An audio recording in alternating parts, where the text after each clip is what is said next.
Live from Los Angeles, California, this is The Lisa Murray Show. And with your host, Lisa Murray. The day I felt like I really started living. I don't have enough money to start this business. I'm so tired. I hate it. I'm working all the time. I'm not inspired when I'm worried about money. Life is either a daring adventure or nothing at all. I'm so sick of all these positive people talking about dreams.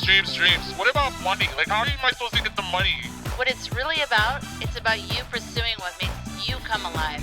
It's about continually connecting with that energy and just keep doing that. Keep going towards that.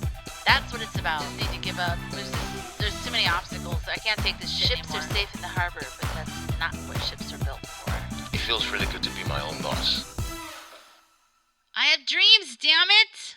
Hi guys, welcome back to the I Have Dreams Dammit podcast. It's Lisa. I know it's been like 6 months. I'm so sorry.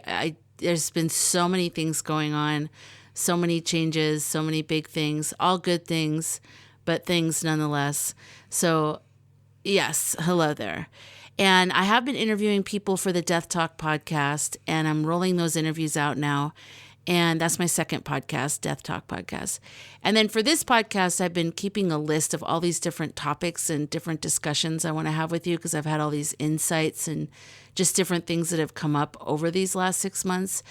And also, I've been spending a lot of time in Clubhouse. There is a club there that I started called We Have Dreams Dammit.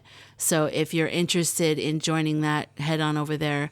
And Sunday mornings at 11 a.m. Pacific time, I sometimes do a room in there. I can't always be regular, but that is the goal. And if you join the club, you'll be notified of when the room is scheduled and what the topic is. But I have recorded a couple of those, and one was dream scarification. I did it again. Dream scarification. Oh gosh, remember that episode? I think it's like episode number 2. And we also, I talked to 2 people who walked the Camino de Santiago, which is the pilgrimage in northern Spain. And they just talked about their journey and what it was like. And I'm going to be pulling excerpts out of that and sharing that with you as well, with everybody's permission, of course. But today, what I wanted to share with you, and this is like the first time I'm doing this, but this won't be the last. I'm calling this a bridge episode, which means I'm going to post the same interview on both podcasts. And technically, every interview that I've done on the Death Talk podcast could be a bridge episode here, because every person that's doing, the work that they're doing, they follow that feeling. Like in episode number 22, when I talk about following that feeling, it's not even about I say go for your dreams or whatever. I say that all the time because it's sort of easy for me, but follow that feeling is more accurate because it's not about achieving an external thing necessarily. It's not about making something happen or achieving something. It's really about following that feeling. And I think it's a healthier way of looking at it too, because if you achieve something and you put everything you had into achieving it, and then you get there and you just kind of feel empty, that can be very disorienting. But if you follow that feeling, then, okay, you followed the feeling to the point where you wanted to accomplish this thing. Okay, you accomplish it. Now what? And now the feeling might say, I just want to rest. I want to lay fallow. Okay, great. What does the feeling say now? The feeling says, I want to travel and I want to be more social. And then you start doing that and you travel and you go somewhere and you meet someone that talks to you about this business and you're thinking, oh yeah, I did want to do that. Let me talk to this person a little bit. You know what I mean? Like the feeling is what sets you on the path for the breadcrumbs. And so I think it's just a healthier way to look at it. So with Benjamin Kintisch, the creator of the musical that we're talking about in this episode today, he had a background in musical theater, but then he also is a chaplain and a cantor and worked in hospices. And so as he was listening to people's stories, he was hearing them as songs. And so he wrote the lyrics and got connected with some music composers, and this musical was born. And so I just wanted to share this with you because I knew you would get it and I knew you would understand the cool way that life sends us on these little adventures and following the breadcrumbs to lead us to something really cool, something that we can look at and go, I like that I did that. I like that I had that experience. I like that I created that business or that film festival, which is my story, or, that I created a musical. So anyways, I hope you enjoy it. You're going to hear the intro for Death Talk Podcast. I'm going to say a little bit about that. And then you're going to hear the Death Talk Podcast outro. So hopefully it doesn't confuse you. But anyways, I'll be back to share with you in a couple weeks. And I hope you guys are well. I miss you. Make sure you join the I Have Dreams Dammit Facebook group and that you join the Clubhouse We Have Dreams Dammit. And because I want to hear from you. I want to hear about what your dreams are. All right. Take care. Enjoy today's episode. Welcome to the Podcast Matrix.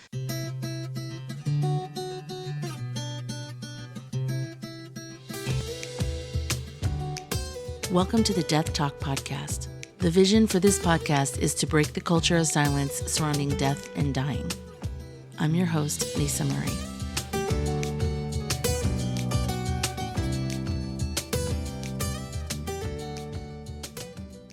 Welcome back to Death Talk Podcast. This is Lisa, and today I talked to Benjamin Kintisch.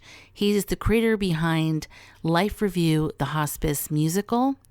He is also a cantor, a chaplain, and a music teacher. This is the first episode that I'm going to post to both of my podcasts. Some of you know, some of you don't know. I have two podcasts. This one, Death Talk Podcast, and I also have I Have Dreams Dammit, which is sort of looking at the deeper kind of journey of going towards our dreams or going towards that feeling and that life that we feel like we're supposed to be living. And that's sort of my main podcast. And this podcast, Death Talk Podcast, was born out of losing people, out of death, and me wanting to continue the conversation about death so that I stay healthy with it. And also I offer that to others as well, to listeners. So, because Benjamin had an interesting background with being a musical theater guy, but then also being a chaplain and working in hospice, he sort of followed those breadcrumbs, and that led him to this perfect place, the intersection where they both come together. And that's where this musical was created from. And I talk about this kind of stuff a lot in my other podcast. And, I always say, even in this podcast, you can't talk about death without talking about life. And the main thing that I talk about when it comes to talking about life in the context of our mortality is our dreams and the things that we really feel called to do. It doesn't have to be something specific like starting a restaurant. It could just be listening to a feeling and following that, whatever that is. But it's also one of the things that really helped me when I went through this period of time. I've probably talked about it before in this podcast, but when in my early 20s, late teens, where I all of a sudden out of the blue just started fearing death, extremely. And it wasn't the spiritual part of it anymore, because that's where I was coming from. But it was all of a sudden I just thought about the physical part of death, and it just scared me. And I started having this feeling like this is it, there's nothing else. And it just, I don't know, I just went through this period of time where I was terrified of death. And the only thing that helped me, was when I researched near-death experiences, and in particular, when people would talk about their life reviews. And that was the only thing that really made me feel like, there's a purpose to everything. And maybe we don't understand it right now, but we will one day. And that, that it's important to be a good person. Yeah, so the life review part of the near-death experience was the part that really stood out to me and really healed me. And so when I heard about Benjamin's project, I was like, okay, this is marrying both my worlds together. I need to talk to him. So I really enjoyed this conversation with him, and I hope you do as well. I also broke it up into two parts. Normally I just have really long episodes on this podcast, but I think, I don't know, just I feel it out. It's an intuitive thing. And I think for this one and a couple other ones I have coming up, I'm going to break them up just because there's a lot. There's a lot that's said that I think is important for people to hear. And so breaking it up in little bite-sized pieces, and I mean, even in broken up, it's still chunky. But yeah, I really enjoy Benjamin's energy. I enjoy what he's doing in his heart. And he's really good too. I mean, this musical, from the songs that I've heard and everything, I'm like, this is really good. He's going to sing 2 songs for us. One will be in this week's show and the other one will be in next week's show. And next week he gets a little bit more into how he's going to be on a virtual world tour with this musical and a lot more about that. But this first part is just sort of like me asking him about himself and his background with death and how he got involved and how this all kind of came about. I hope you enjoy, and I will have all of the links for Benjamin's project on deathtalkpodcast.com on the show notes. Before we get into today's episode, I just want to quickly let you know there is a Positive Death Talk group on Facebook now. You can join that. We can continue the conversation there. You can ask questions, and I would just love to get to know you. So if you want to head over to Facebook, look up Positive Death Talk and join the group. All right, now on with the show. So I'd like to welcome you, Benjamin, but I can call you Ben, right? Yeah, please, Ben. Thanks. I'm so glad to be here, Lisa. Yeah, I'm glad to have you. So I love musical, I love theater, and I love talking about death and our life purpose and all those things. So what you're doing, Life Review, the Hospice Musical, was so amazing sounding to me. I had to talk to you. So let's start with, where are you based? Oh, well, thank you so much. It sounds like it's not surprising, based on what you just said, that you booked me for this interview, and I hope there's many millions more Americans who also love musicals and death and dying, because then I'll have a big fan base. So hopefully you're not an anomaly that way. I am based in Columbia, Maryland, which is a small planned community. It's sort of like a city, but not quite. Roughly between Baltimore, Maryland, and D.C., though a bit closer to Baltimore. Nice. Did you grow up there? No, I grew up in Nyack, New York, in the Hudson River Valley. Wow. So were you always involved in music and or musical theater? I've loved music and musicals since I was a little boy.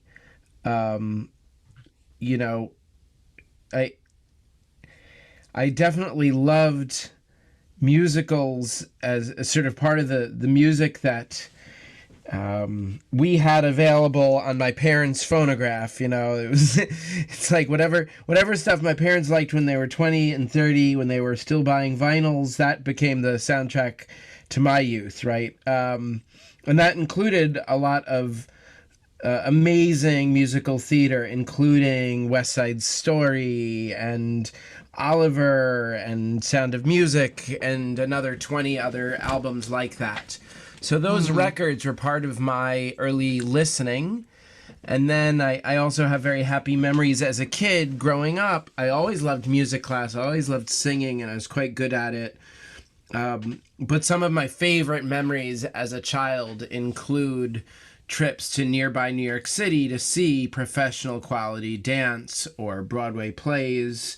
I remember seeing the Nutcracker with the City Ballet at Lincoln Center in 4th grade. That was a life-changing experience. And similarly, seeing Broadway for the first time when I was a junior high kid, it was amazing. And I remember thinking then and there, like, I want to be on that stage. Even though I haven't been on a straight path towards becoming a theater performer since then, it's been more of a zigzag kind of journey for me. The love of singing and the love of theater, both as a fan in the audience and as a performer on stage, that has been a constant in my life. Oh, that's wonderful. So let's talk a little bit about the zig and the zag. So how did you get involved in the death industry? Yes.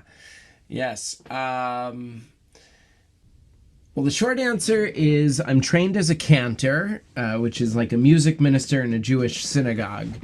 And my first pulpit, this was about 6 years ago, approximately the beginning of this Hospice Musical project. I was working at this synagogue, and like so many synagogues and churches and mosques in America, a lot of the clientele are, let's say, 50 or 60 plus. And when you have a lot of older folks, you have a lot of funerals. So I was doing a lot of funerals because we had a lot of senior citizens, 80s, 90-year-old people. And it occurred to me that I was doing my best to minister to people in their time of grief, in their intense bereavement. But I didn't think I was particularly skilled at it. That led me to the world of chaplaincy, training as a chaplain. And when you train as a chaplain, you need to have a home base. The first home base that I picked, it so happened, was a residential hospice called Center for Hope Hospice and Palliative Care. It has 2 locations in Elizabeth and Scotch Plains, New Jersey, both in Union County. Not far from Newark Airport, if you don't know New Jersey. Maybe that helps. I loved it. Hospice is challenging work, but I found it to be really positive from the beginning. Even as I was kind of learning my way and learning some of those most basic skills that a chaplain needs to learn, I found that the experience of visiting people in their dying days, to be with their loved ones, it was a holy experience, it was a meaningful experience, and it was often a joyful experience, which surprises people. But that is something that I try to bring across in my musical, which is, by the way, a musical comedy, because there's so much joy and so much laughter in hospice. It's not just the sadness of dying. People are surprised by that, but I remembered that from the very beginning, that I was visiting with people, and yes, there's some sadness about their impending death or the impending death of their loved one, but also, if we are lucky, especially with hospice care, we have this opportunity to celebrate a life well lived before the funeral. And that's something that I always loved being part of. Oh, absolutely. That sounds awesome. I want to ask you a question about, and I ask everybody this on this podcast, what were your experiences with death growing up? What did you remember about it? Were you afraid of it? Did your parents talk openly about it? Did you go to funerals or anything like that when you were younger? Sure. So I'll start with the last question first. I attended my grandma Charlotte's funeral when I was a relatively young kid. I think I might have been 10 or 11 at the time, 3rd grade, because there's a whole story with it that I was going to be going to. Well, I mentioned a lifelong love of musical theater, so this actually ties into that in a neat little way, in that we were going to do a class trip to see the dress rehearsal of the high school musical. You following? So the elementary kids would get to see a dress rehearsal, and it gives the high school kids a chance to perform. And I was excited about this because I loved plays. Well, just as we're getting ready to go, we get word from the office, Benjamin should come to the office because, his grandma died and he should go home. And then I said, well, I want to go on my trip anyhow.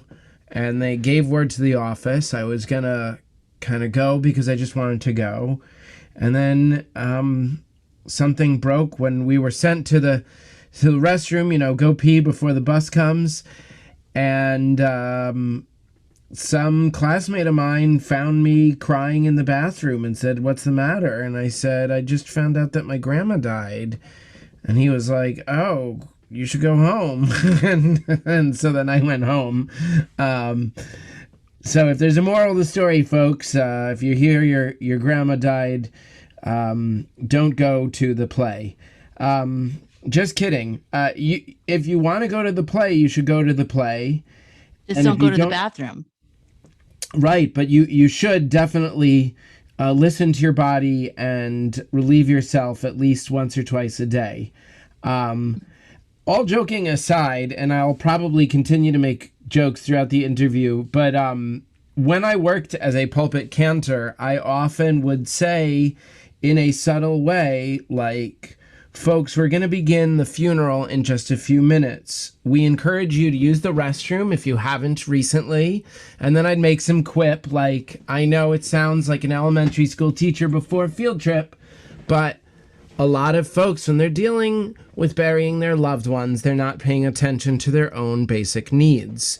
So, first free tip of the podcast is whether you're young, medium, or old, if you're dealing with the impending death of a loved one or the recent death of a loved one or going to a funeral, be sure to also mind your basic bodily needs. You need to pee and poop.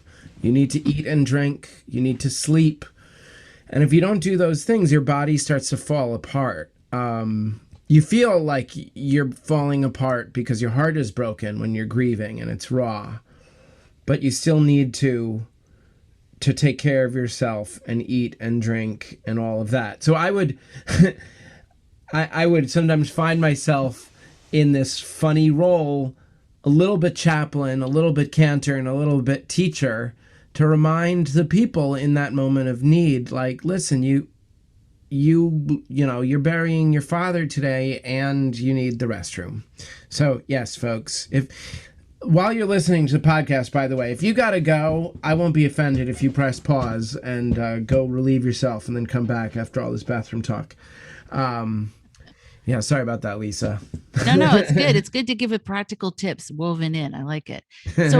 So your grandmother died and you cried. What were you feeling when you were crying? Did you have a close relationship with her? Were you not super close? I think it was the shock.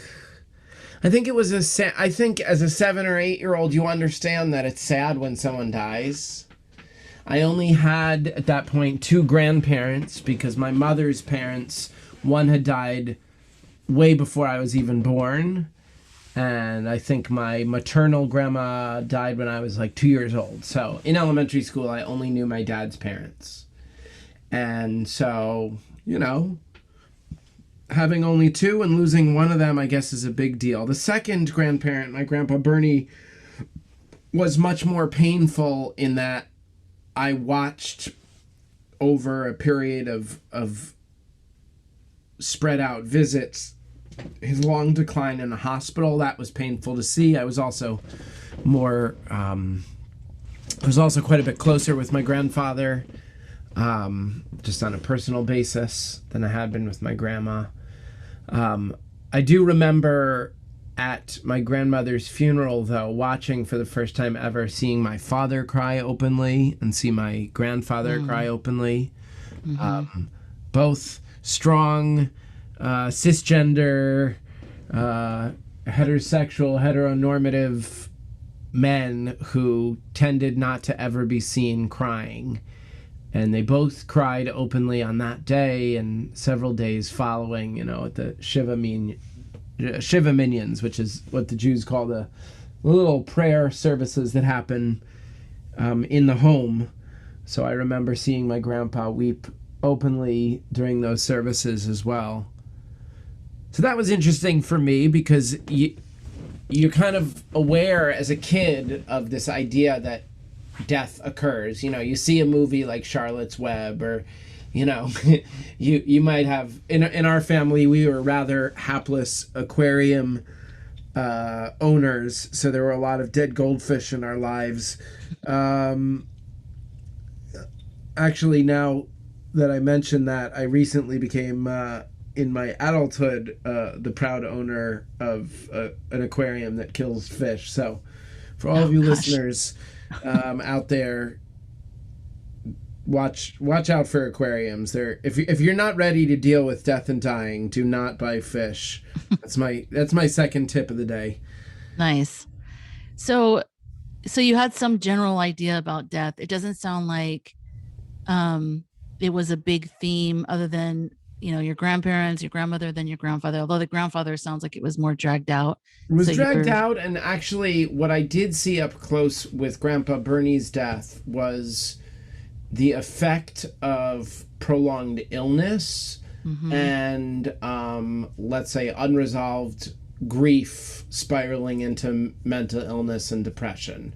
Oh. So without oversharing, I'll just say that my dad had a very difficult time As one might expect, watching his father become progressively more ill and then eventually die in a hospital I want to say 8 or 9 months after an accident that occurred at our home.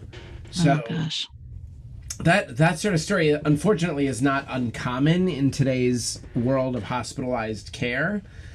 And I think seeing that experience up close, and how it wasn't very good for any of the people involved, not my dad or his sister, my aunt, and certainly not for the quality of life for the last 8 months of my grandfather's life. So he was in the hospital for those 8 months? Right. So he took a fall in our backyard and was taken away in an ambulance.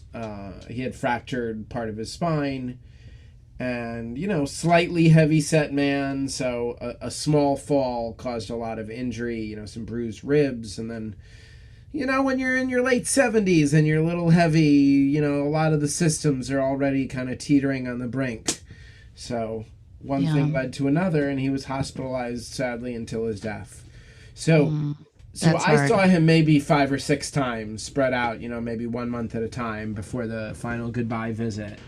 My father commuted into New York City and watched this process day by day for nearly a year. And it kind of wrecked him emotionally. Well, I can imagine. So the experience of seeing my dad wrecked by grief and then unfortunately dealing with sort of a related case of acute depression related to this grief, it was very difficult and confusing. It wasn't even really explained very well at the time, which may help to explain why as an adult now it's become a passion of mine to help people give voice to their feelings, especially around the pain of grief and loss. Because it can be so debilitating, but if we don't have the nerve, or even nerve is kind of a judgy word, but let's say if we choose not to, or if we forget to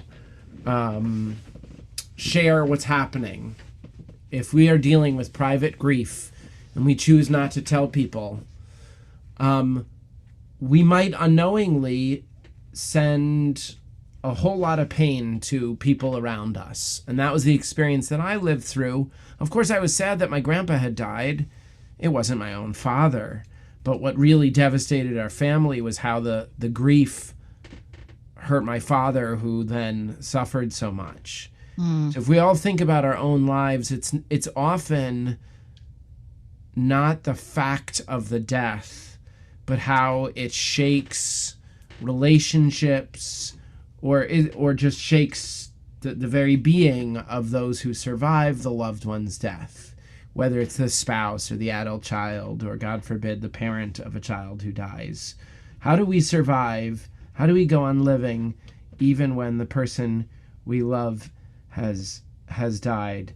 And in the extra sad case of a prolonged illness, when we've watched them suffer in a way that we never would wish on our worst enemy. That's a particularly thorny trauma that people go through. So that I would say that was an experience that is sad, and I've certainly talked about and processed quite a bit in my chaplaincy training, because we all have to, those of us who go into the death industry specifically, but even chaplaincy more general, we need to be really well versed in our own story, because it's going to impact how we react to the stories of others. Right. And I can see how this early experience put a seed in you to be a voice and to lift the heaviness of the energy with maybe just conversation, and then eventually music, and just how music can really lift. With comedy, with stories. All different ways to shine a light in an area that you probably know all too well, given the work you do with this podcast. A lot of us are taught that death should be shrouded in darkness and mystery and spookiness. And yes, I will concede that there is a lot of mystery around death, because, all the people who go through it, they can't give us useful accounts. So the joke goes, probably the original was funnier than that one, But, there is undeniably a mystery about it. And certainly there are reasons to feel afraid because of the mystery. But I also think that there are opportunities for celebration, for honor and respect that, frankly, a lot of cultures around the world outside of the U.S. do better than we do. Right. I'm wondering, Lisa, if you've ever had someone on your program talking about Coco. Oh, the movie? No. Oh my God, it's so good. I really love it. Have you ever seen it though? Oh yeah. Oh my gosh. So I love it, both because it's about death and dying, and also because it's about musicians and songwriters. And losing your voice. Losing your voice and finding your voice, and oh my God, so much good stuff. So yeah. Right. Yeah, no, I love it. So this is a good segue then to say, let's start talking about what was the inspiration for Life Review, the Hospice Musical? How did this get started for you? This musical started with songs, and the songs started with stories. I was a hospice chaplain intern, just beginning that adventure of caring and learning and visiting that a beginner chaplain does. And one of the biggest things you do is you sit bedside. Of course, this is COVID days.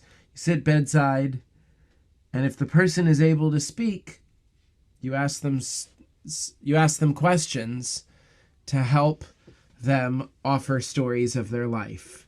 This process, it's a clinical technique, and it's called Life Review. So that phrase, Life Review, I borrowed for the name of my musical and the name of one of the songs that you might hear tonight or today.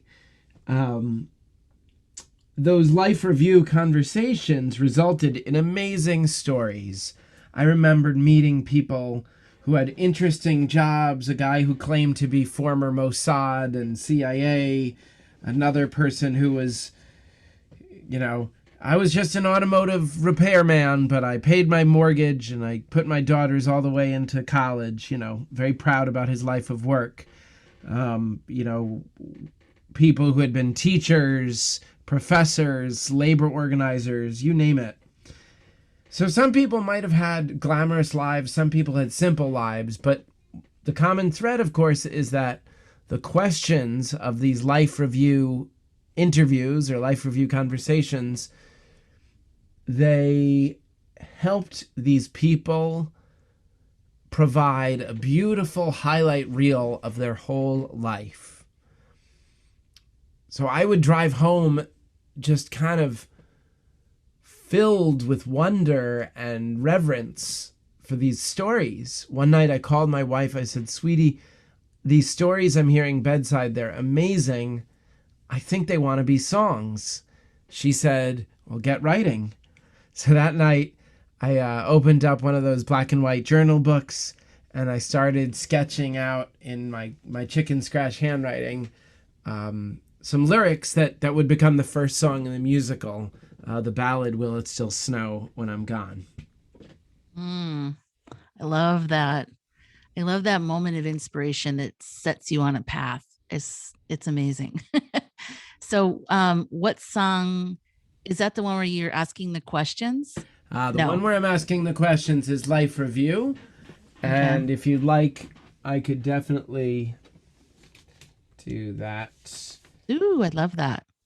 So I mentioned before the name of the musical is Life Review. So, of course, you need a title track.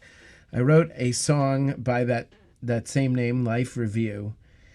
And as you and your listeners listen, I encourage you to hear these questions and see if you can imagine yourself lying down in a bed or maybe sitting in an easy chair. If you don't want it to be your deathbed, maybe it's just like your old man or your old lady chair. And think about how you might answer these questions as you look back on your own life, as you do your own life review. You might also find yourself thinking about the life of someone you recently lost and how you answered the questions on their behalf. But I hope you enjoy it. The name of the song, again, is Life Review. I wrote the words, and the music is by my friend and composer Michael Miller. Hi, I'm the chaplain. Can I come and visit with you? Tell me, who are you? What did you do? Where did you go? Who did you know?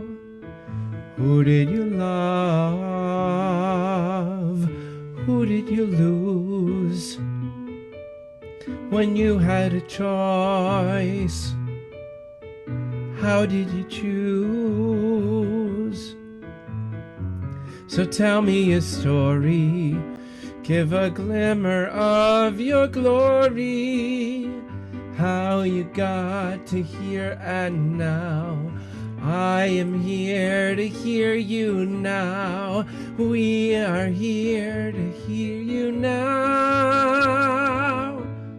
Life review, sing of joys and heartbreaks. We can hear your voice even as it fades. Life review, through all the triumphs and the sorrows, with more yesterdays than tomorrows. Time to do a life review.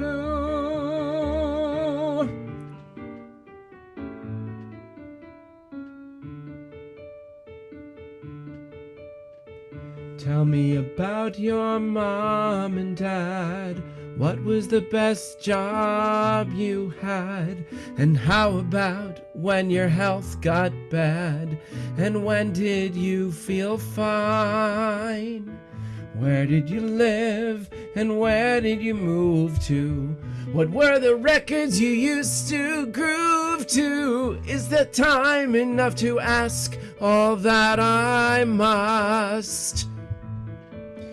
You can tell me your secrets if I earn your trust. What are you proud of? Are you carrying shame?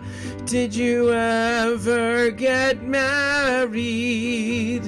What was their name? Too soon, I have to go. Too soon, you have to go. But now, life review, sing of joys and heartbreaks. We can hear your voice even as it fades. Life review, through all the triumphs and the sorrows, with more yesterdays than tomorrows. Time to do a life review, sing of joys and heartbreaks. We can hear your voice even as it fades. Life review, through all the triumphs and the sorrows, with more yesterdays than tomorrows. Time to do a little life review.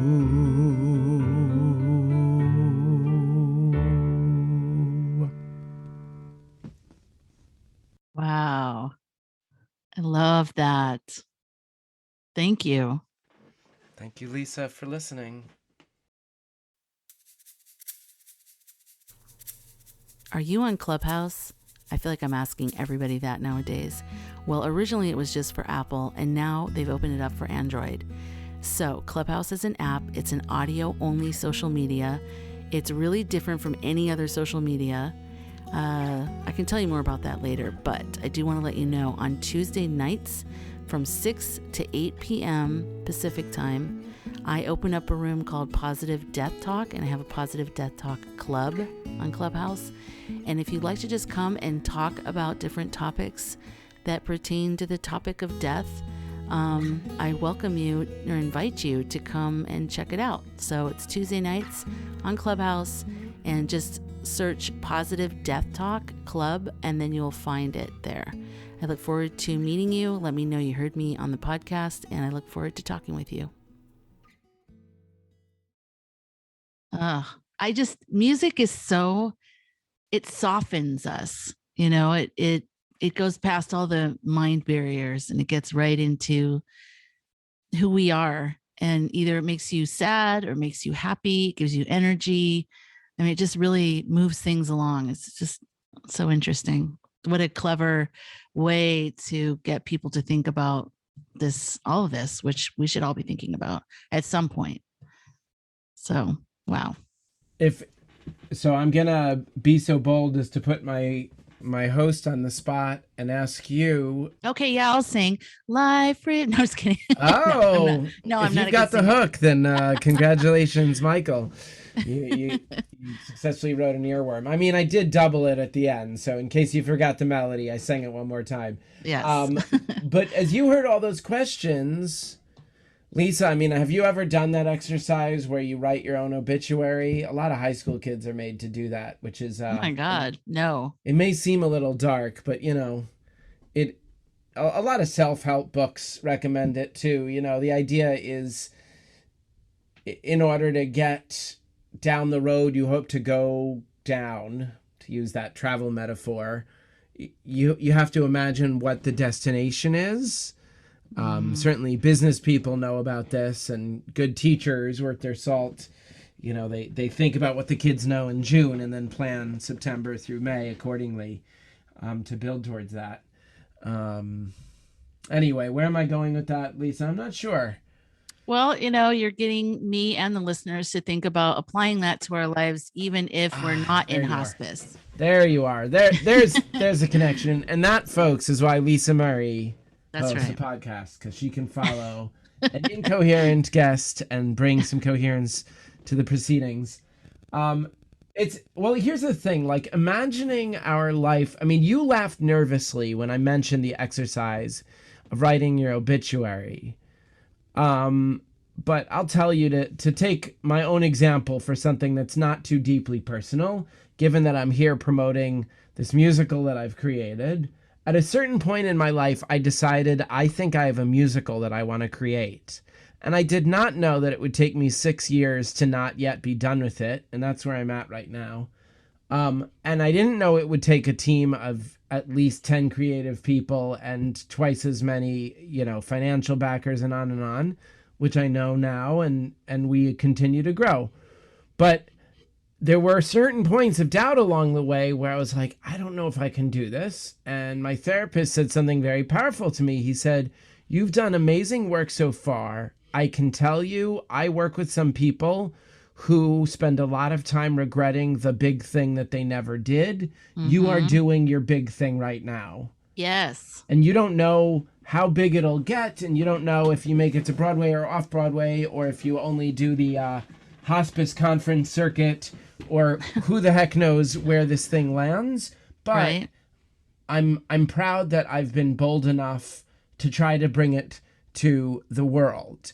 Now, why I'm telling that story not just to be self-congratulatory and to shamelessly plug my virtual tour 2021, but also to say, when we, the collective we, all of us listeners, imagine our deathbed scene, or if you don't want to be that dark, let's say a family dinner at some non-specific old age with surviving friends and spouses, and if your life circumstances dictate this, children and grandchildren, if not, whoever else gathers with you.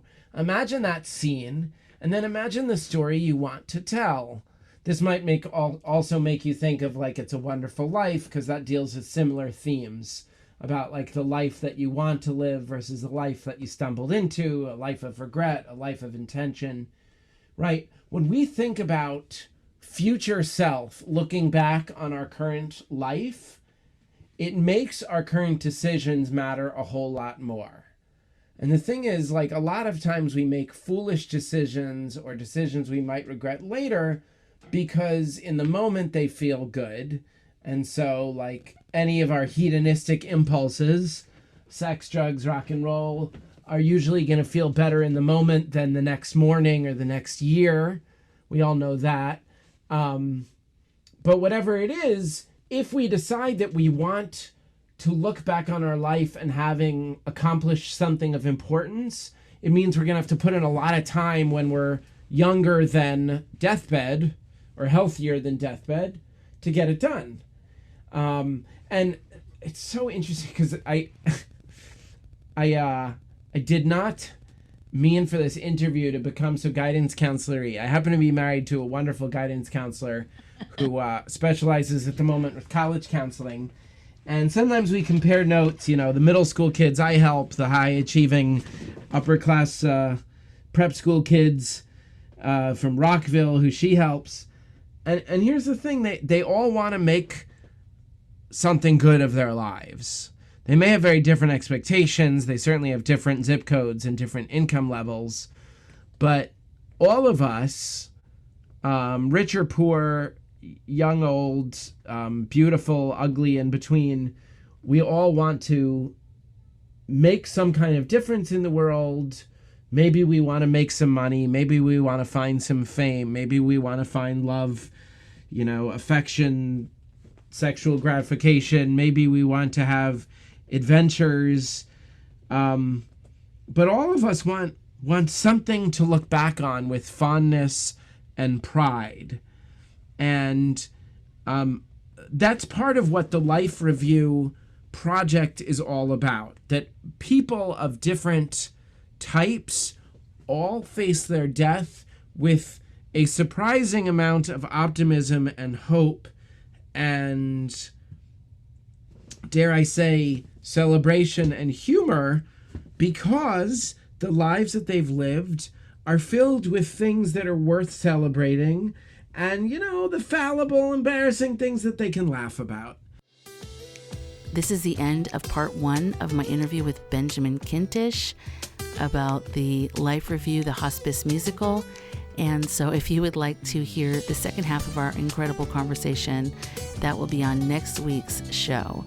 And thank you for listening. You can find out any show notes, or if you have any questions or you'd like to submit your death story, you can do all of that on deathtalkpodcast.com. Thanks for listening.